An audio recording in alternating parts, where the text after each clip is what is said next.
ফলের ক্যারেটে মাদক পরিবহনকালে ১৯৮ বোতল ফেনসিডিল সহ একজন মাদক ব্যবসায়ীকে গ্রেফতার করেছে র্যাব-১২ সিরাজগঞ্জ। মারুফ হোসেন বিপিএম অধিনায়ক র্যাব-১২ সিরাজগঞ্জের দিক নির্দেশনায় র্যাবের গোয়েন্দা শাখার সহযোগিতায় গত ৮ই সেপ্টেম্বর ২০২৪ দুপুর ১২টা ৩০ র্যাব-১২ সদর কোম্পানির একটি চৌকস আভিযানিক দল সিরাজগঞ্জ জেলার বঙ্গবন্ধু সেতুর পশ্চিম থানাধীন বঙ্গবন্ধুর সেতুর পশ্চিম থানা সংলগ্ন গোলচত্বরের উত্তর পার্শ্বে রংপুর টু ঢাকাগামী হাইওয়ে মহাসড়কের উপর একটি মাদক বিরোধী অভিযান পরিচালনা করে অভিনব কায়দায় ফলের ক্যারেটে মাদক পরিবহনকালে ১৯৮ বোতল মাদকদ্রব্য ফেনসিডিল সহ একজন মাদক কারবারিকে গ্রেফতার করেন।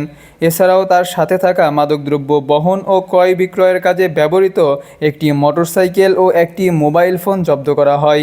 গ্রেফতারকৃত আসামি মোহাম্মদ মিজানুর রহমান, পিতা মোহাম্মদ বাবুল হোসেন, গ্রাম একান্নপুর, ইউনিয়ন ঘোটসিঙ্গা, থানা পীরগঞ্জ, জেলা ঠাকুরগাঁও।